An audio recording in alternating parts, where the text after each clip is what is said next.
لا تنازعوا فتفشلوا وتذهب ريحكم، لڑو نہیں،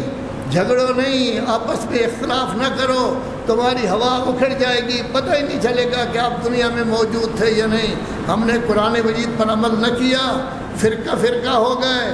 بٹ گئے، گروہ بندی بن گئی، منقسم ہو گئے، ایک مذہب میں کئی گروہ ہو گئے، یہ بے نماز ہیں، یہ نمازی ہیں، یہ تہجد گزار ہیں، یہ تہجد گزار نہیں ہیں، یہ داڑھی والے ہیں، یہ داڑھی والے نہیں، یہ خمس زکوٰۃ دیتے ہیں، یہ نہیں۔ اتنے ٹکڑے ٹکڑے بن گئے کہ ہم بالکل بیچاری ہو گئے، اور ہماری پوری قوت اسی میں صرف ہو رہی ہے، کون اچھا ہے کون اچھا نہیں، کس کا درجہ بلند ہے۔ پھر تو ہمارے ملک پاکستان اسلام کے نام پر بنا تھا، لا الہ الا اللہ میں تو سب شریک ہیں، جو بھی لا الہ الا اللہ کہتا ہے وہ مسلمان ہے، لا الہ الا اللہ کے نام پر بنا تھا۔